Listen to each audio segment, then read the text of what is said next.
Hello guys, apa kabar? Semoga selalu baik ya. Kembali lagi dengan Mr. M di sini. Pada kesempatan kali ini, Mr. M bakal menceritakan seluruh alur cerita film yang masih anget-anget banget nih.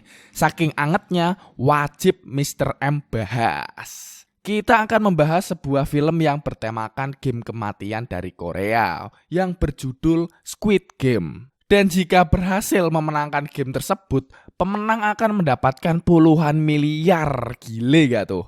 Bisa buat renov kamar kosan kalian. Penasaran bagaimana ceritanya? Langsung aja masuk ke alurnya. Let's go!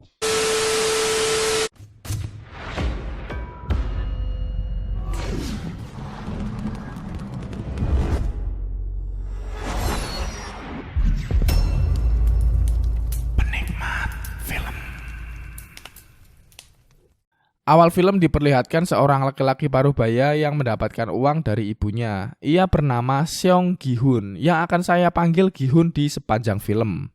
Ia diberikan uang oleh ibunya untuk membelikan ayam goreng untuk anaknya Gi-hun.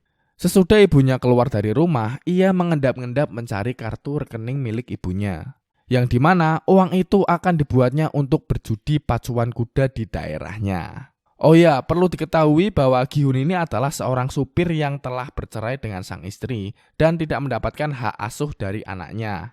Lanjut, awal-awal tebakan kuda yang ia pilih tidak memenangkan pertandingan tersebut. Dan beruntungnya, tebakan yang kedua yang ia pilih adalah jalan kemenangan miliknya.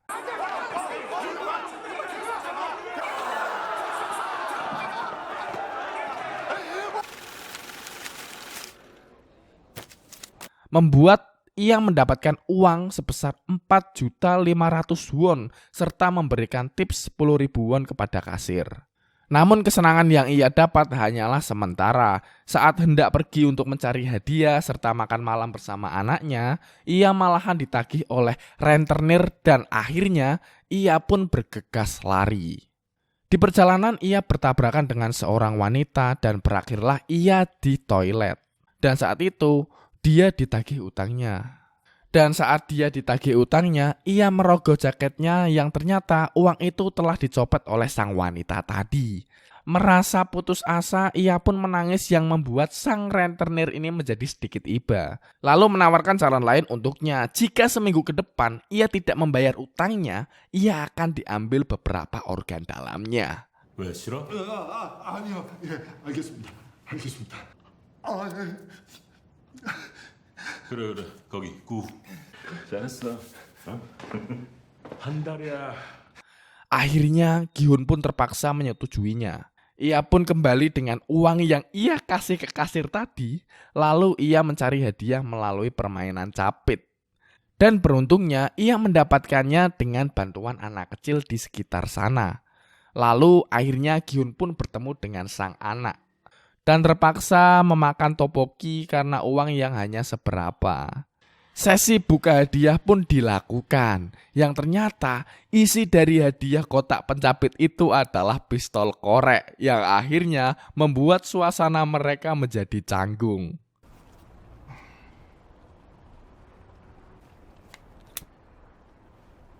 진짜 같아요. 그치? 어? 아빠 또 혼날 것 같은데. Lalu mereka pun pulang. Saat di stasiun, ia didatangi oleh seseorang yang tak dikenal, sebut saja Goblin. Ia menawarkan permainan dakji untuk dimainkan. Jika Gi-hun memenangkan permainan itu, ia mendapatkan 100.000 won. Jika kalah, ia pun harus membayar 100.000 won juga. Setelah memikirkannya, Gi-hun pun mau untuk melakukan permainan itu. Permainan pertama pun dimulai. Mungkin bagi teman-teman yang di Indonesia masih belum tahu ya mengenai permainan dakji ini. Dakji ini adalah permainan tentang untuk memutarbalikkan posisi kertas musuh dengan cara dilempar. Dan pada akhirnya Gi-hun pun kalah. Karena Gi-hun tidak memiliki uang, Goblin pun menyuruh Gi-hun untuk membayar dengan tamparan.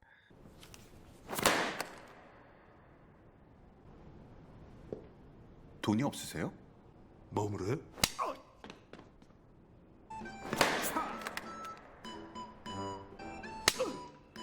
Setelah beberapa kali kalah, akhirnya Gi-hun pun menang lalu ketagihan dan mendapatkan 100.000 won yang banyak.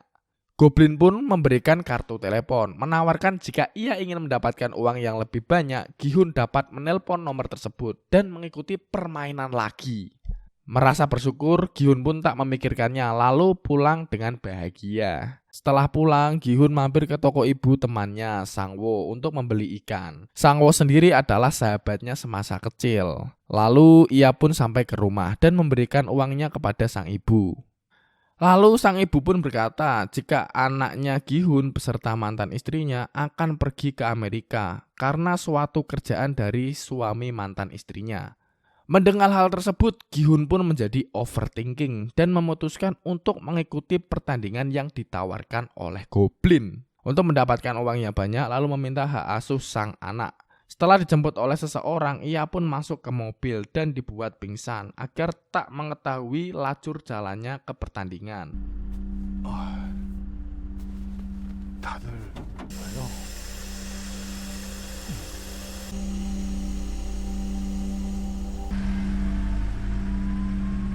Bangun-bangun, ia pun sampai di suatu ruangan yang berisikan banyak orang berpartisipasi. Di sana ia bertemu dengan banyak orang, kakek tua yang mengikuti permainan karena waktu hidupnya tidak lama lagi, serta wanita pencopet yang kala itu mengambil uangnya. Dan tiba-tiba pengurus pun datang menerangkan apa yang dilakukan mereka di sini menjanjikan hadiah yang banyak. Namun ada beberapa orang juga yang tak percaya. Ternyata juga di sana ada Sang-woo, teman semasa kecil Gi-hun, yang dibilang jenius. Namun karena penggelapan dana dan mengikuti saham bodong, ia memiliki banyak utang sehingga ia mengikuti tawaran ini. Lalu pengurus akan mengungkapkan jumlah uang yang didapat setelah permainan pertama dilakukan, yang akhirnya membuat pemain terpaksa melakukan game yang pertama. Tertulis di peraturan di sana hanya ada 3, yaitu pemain tidak boleh berhenti bermain. Dan pemain yang tidak mengikuti permainan akan dieliminasi. Kemudian yang terakhir, permainan dapat dihentikan jika ada pendapat mayoritas dari pemain. Lalu game pertama pun akan dimulai yang berjudul lampu hijau, lampu merah. Yang dimana pada game tersebut jika boneka yang ada di depan pemain menutup matanya di tembok, maka pemain harus menuju ke garis finish. Dan boneka itu akan menengok ke belakang pada hitungan ketiga yang berarti lampu merah. Pemain diharuskan berhenti tanpa ada gerakan. Saat dimulai awal-awal mereka maju dengan normal menuju garis finish. Namun tiba-tiba anak muda yang ada di posisi paling depan, ia pun terjatuh karena sedikit bergerak saat boneka melihatnya. Bingung dengan apa yang terjadi padanya, pemuda yang di belakangnya mencoba membangunkannya. Namun darah menggelinang di kepala pemuda yang terjatuh itu, yang membuat ia pun panik dan lari ke belakang, lalu tertembak oleh sang boneka. Yang akhirnya mereka semua yang ada di sana juga panik. Dan pembantaian pun terjadi. Banyak orang-orang yang tereliminasi pada game pertama ini.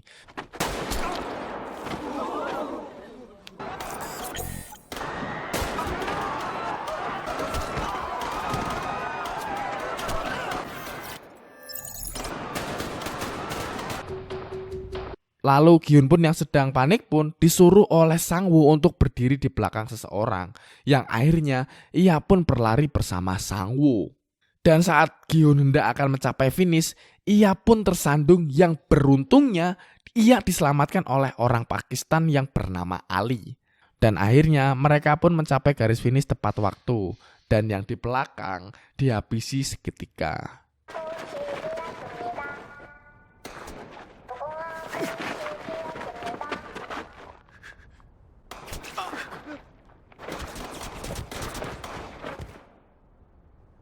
Di sini para pengurus memberitahukan kepada para pemain bahwa hasil orang yang tereliminasi dalam game pertama adalah 255 orang dan tersisa 201 orang.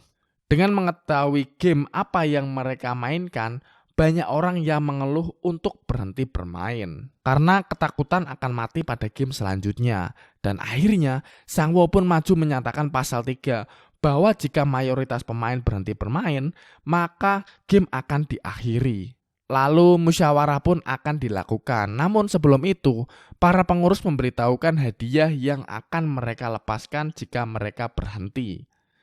Dan harga dari satu orang yang tereliminasi adalah 100 juta won, dalam rupiah sendiri berjumlah 1 miliar lebih. Dan hadiah sekarang telah terkumpul 25, miliar won dan hanya satu orang yang akan menang dan mendapatkan 45,6 miliar won jika telah menyelesaikan 6 permainan. Dengan jumlah uang sebanyak itu membuat orang berpikir untuk tidak kembali dalam permainan. Dan hasil yang didapat, 100 orang ingin melanjutkan game dan 101 orang ingin berhenti bermain game. Sempat ada kericuhan di sana untuk meminta 101 orang yang tak ingin bermain untuk dipulangkan saja, sedangkan 100 lainnya lanjut. Namun permintaan itu ditolak. Akhirnya mereka semua dipulangkan kembali, dan jika ada beberapa orang yang ingin ikut game lagi, nanti akan diundang kembali oleh para pengawal. Yang akhirnya Gi-hun pun diturunkan dengan wanita yang mencuri uangnya kemarin. Wanita itu bernama Sabyo. Di sisi lain, Sang-woo diturunkan di pusat Seoul bersama Ali.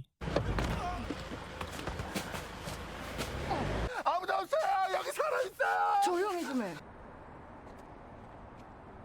사장님, 여기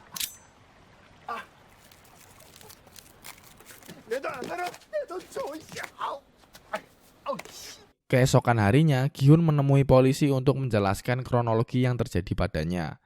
Namun, para polisi itu tak mempercayainya. Dan ketika nomor yang di kartu sebelumnya ditelepon, ternyata sudah diganti oleh sang pengurus dari game tersebut. Tanpa sengaja ada polisi muda juga yang mendengar percakapan mereka, yang akhirnya Gi-hun pun diusir oleh polisi. Polisi muda itu bernama Junho. Ia juga melihat kartu milik Gi-hun. Gi-hun pun kembali ke pasar. Lalu ia bertemu dengan Sang-woo. Gi-hun di sana kebingungan, orang sepintar dan sekaya dia mengapa mengikuti game tersebut. Dan setelah dijelaskan, Gi-hun menyuruh Sang-woo untuk ngomong baik-baik dengan ibunya tentang kondisi yang ia hadapi. Namun ternyata bahkan toko serta rumah sang ibu ia masukkan sebagai aset utang yang membuatnya malu dan takut menjelaskan kepada ibunya. Lalu Gi-hun ditelepon oleh rumah sakit bahwa ibunya sedang sakit. Setelah ia ke sana, ternyata sang ibu mengidap diabetes akut yang membuatnya segera mendapatkan perawatan khusus, atau tidak ia akan tidak bisa bertahan hidup. Lalu sang polisi muda tadi ternyata mencari kakaknya yang hilang dan ia menuju ke kos kakaknya. Lalu menemukan kartu yang sama seperti Gi-hun dan itu membuat ia curiga. Di sisi Sang Byo sendiri, ia ternyata seorang imigran dari Korea Utara. Dan ia mengikuti game tersebut untuk biaya membawa ibunya yang masih berada di Korea Utara.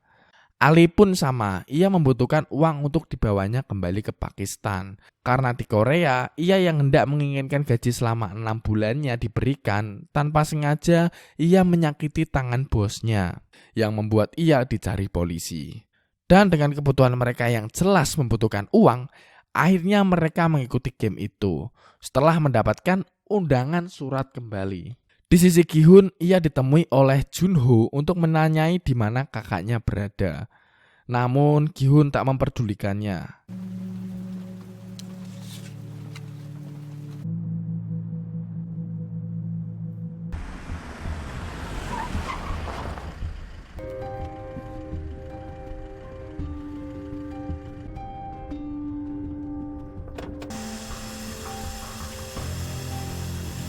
Yang pada akhirnya Junho pun diam-diam mengikuti Gi-hun dari belakang dan episode 2 pun berakhir. Dimulai di sebuah kapal yang membawa pemain menuju ke tempat permainan. Di sana terlihat Junho diam-diam menyelinap dan akhirnya ia dapat mengalahkan satu orang lalu mendapatkan kostum penyamaran.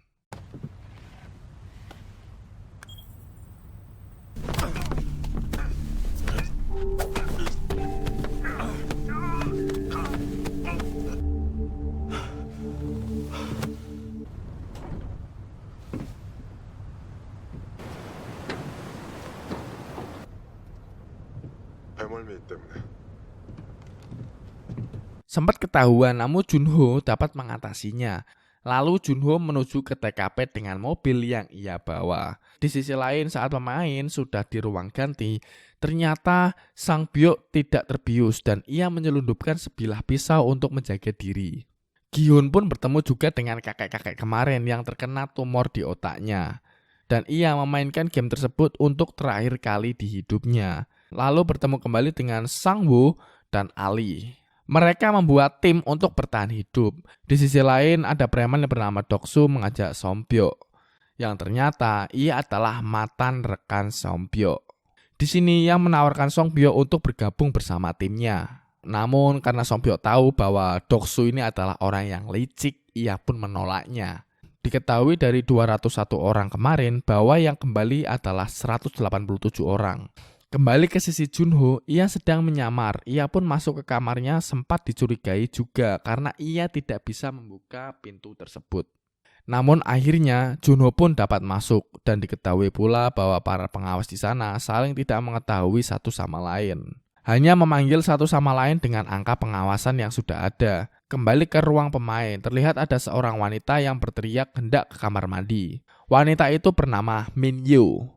Dan akhirnya ia pun mendapatkan akses ke kamar mandi disusul oleh Sompyo yang ikut bersamanya. 화장실만 잠깐 보내달라는데 그게 뭐가 어려워? 뭐라고 변기 닦아놓으니까 그냥 낼름 올라왔네? Sompyo bersama Min Yeo diam-diam mencari informasi pada gedung itu yang akhirnya Sompyo melihat para kru game tersebut sedang membuat adonan menggunakan gula. Karena terlalu lama, Sompyo pun kembali ke toilet, lalu sedikit membicarakan hal tersebut di ruangan pemain, yang ternyata Sang-woo juga mendengarnya. Keesokan harinya setelah sarapan, game kedua pun dimulai, dan ternyata ada seorang pria yang mendapatkan kertas di makanannya. Saat menuju ke area permainan, Sang-woo pun menanyakan hal apa yang dilihat oleh Sang-byo semalam. Dan mungkin saja ia dapat menebak permainan apa selanjutnya. Akhirnya, di dalam ruangan game tersebut ada 4 logo yang berbeda. Para pemain disuruh untuk memilih logo tersebut. Di tim Gi-hun sendiri, Ali memilih bundar. Song-woo yang diam-diam mengetahui game tersebut memilih segitiga. Pak Tua memilih bintang. Dan akhirnya, Gi-hun memilih payung. Lalu pemain disuruh berbaris dan ternyata game itu adalah game gulali. Game tersebut mengharuskan pemain untuk memotong bentuk logo permen itu tanpa merusaknya. Nasib buruk yang didapat oleh Gi-hun, ia mendapatkan bentuk yang paling susah dan game pun dimulai. Banyak juga yang mulai gagal dalam game tersebut. 제발 한 번만 더.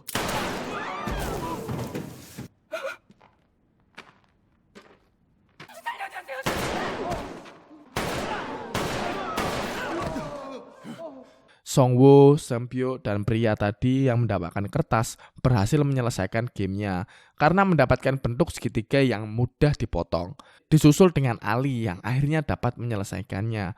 Min Yeo sendiri pun melakukan hal licik dengan menggunakan korek api untuk melelehkan permennya. Dan akhirnya ia pun juga berhasil. Ia juga membantu Doksuk menyelesaikan game tersebut dengan korek. Lalu Gi-hun yang mulai putus asa, ia pun mendapatkan ide untuk melelehkannya dengan menjelati permen itu. Dan akhirnya ia pun berhasil bersama Pak Tua.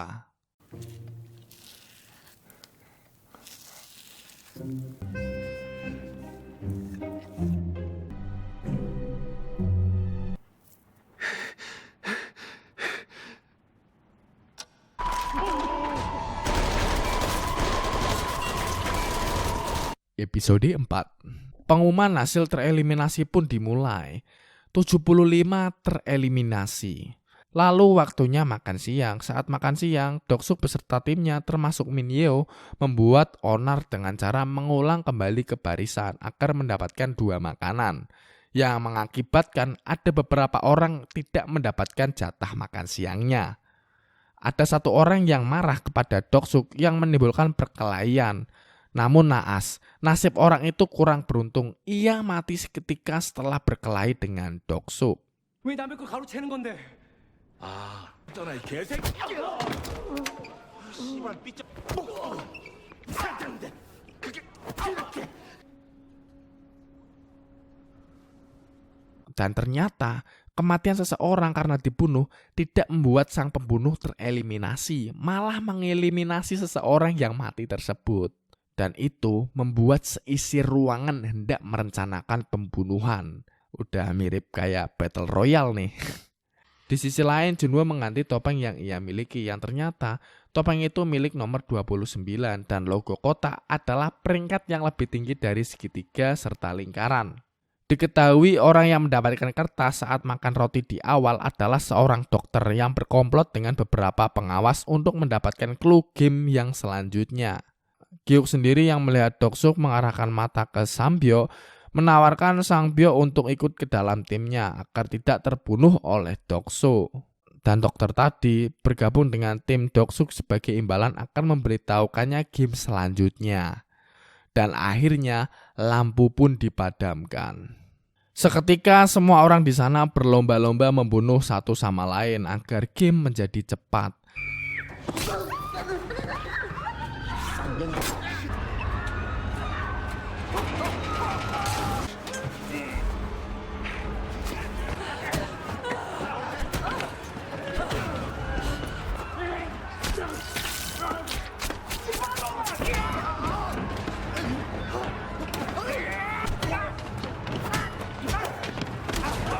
Lalu pada akhirnya tim Gi-hun pun berhasil selamat.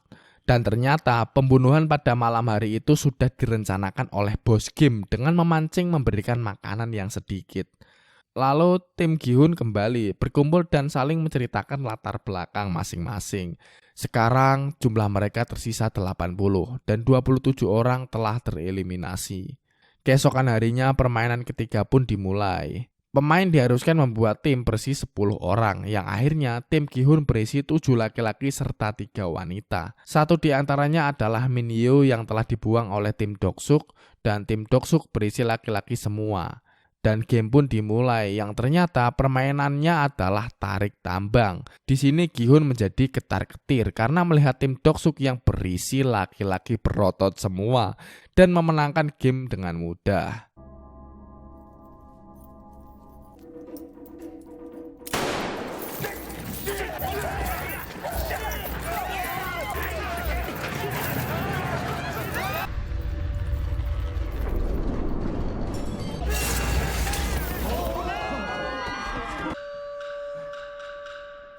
Dan giliran tim Gi-hun untuk memulai. Sang kakek memberitahukannya bahwa tarik tambang bukan hanya game otot saja, namun juga menggunakan akal.